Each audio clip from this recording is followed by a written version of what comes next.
मैं प्रभु का दास आपको सादर कोटि कोटि प्रणाम करता हूँ और महादेव जी को प्रणाम करता हूँ। मैं आज आपको एक दिव्य प्रयोग बता रहा हूँ शत्रु नाश के लिए,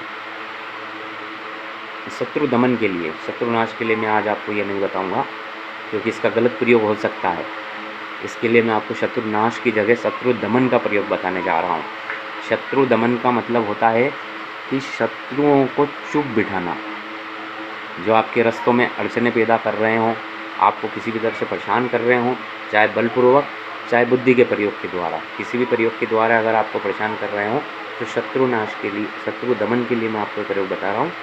शत्रु नाश के लिए भी मेरे पास प्रयोग है, लेकिन वो प्रयोग मैं अभी आपको नहीं बताना चाहता हूँ क्योंकि जन कल्याण के लिए मैं बताना चाहता हूँ आपको। इसका गलत दुरुपयोग हो सकता है, इसलिए उसका नहीं बताते हुए शत्रु दमन का प्रयोग है। तो शत्रुओं की बुद्धि और जीवा दोनों का दमन होता है और वो आपके रास्तों में नहीं आते हैं। तो वो एक प्रकार से आपका ख्याल ही उनके दिमाग से हट जाता है। तो यह सबसे बड़ा अच्छी बात है कि किसी का नाश करने की जगह उसको दमन करना चाहिए। तो आपको मैं यह प्रयोग बताने जा रहा हूँ। एक सफ़ेद चौकोर कागज़ का टुकड़ा लीजिएगा। चौकोर कागज़ का टुकड़े से कहने का मतलब है उसके चारों कोने बराबर होना चाहिए। उसका सफ़ेद कलर के कागज़ पर से कुछ किसी प्रकार का लाइनिंग या ये चीज़ नहीं, कोरा कागज़ चाहिए हो, चारों कोने के बराबर हों और बीच में आप 5 बार उस शत्रु का नाम लिखिए। मतलब जो भी उसका नाम है और जो उसका सरनेम है, इस तरीके से 5 बार लिखिएगा। और उसके बाद उसको कागज़ को पृथ्वी की तरफ, भूमि की तरफ, मतलब अपन ने यहाँ अगर उसे लिखा है तो वो हिस्सा ज़मीन की नीचे ज़मीन की तरफ रहेगा।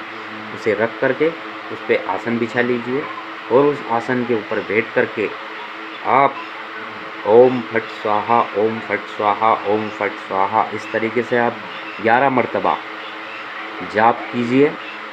ओम फट स्वाहा, ओम फट स्वाहा, 11 बार आपने ये मंत्र का जाप करा। फिर आप उठिए और अपने आसन के नीचे से उसे निकाल करके उसकी तह बना दीजिए। उसकी तह बनाने के बाद में उसे आप काले धागे से, शत्रुओं का नाम लिखने के लिए भी काले कलर की स्याही का ही उपयोग करेंगे। और जब आप इसे तह बना दें इसकी, तो उसे भी आप काले कलर के धागे से लपेट करके और ये ले जा करके आप आंकड़े के पौधे के अंदर, आंकड़े का पौधा बड़ा होना चाहिए, ठीक है, बाल अवस्था वाला पौधा नहीं चाहिए, वयस्क अवस्था वाला पौधा चाहिए।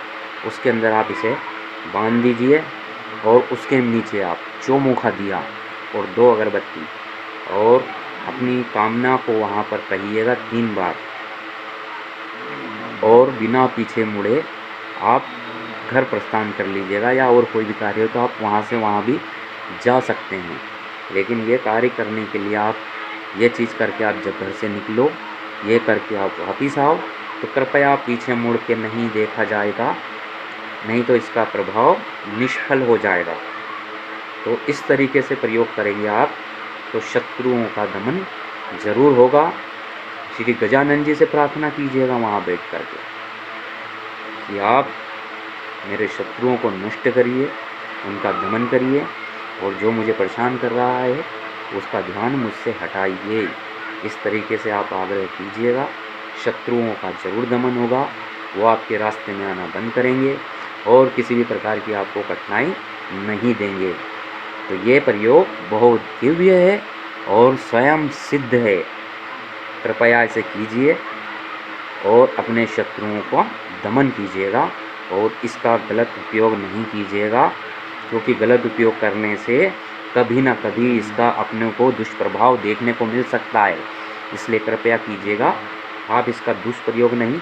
अगर शत्रु परेशान कर रहा हो तो आप इसे परेशान करने के लिए इस तरीके का प्रयोग नहीं करेंगे। नमो नारायण। मैं आपको आज यही प्रयोग बताने जा रहा हूँ। आपके लिए और भी दिव्य प्रयोग और स्वयं सिद्ध प्रयोग में लेकर के आता रहूँगा। नमस्कार।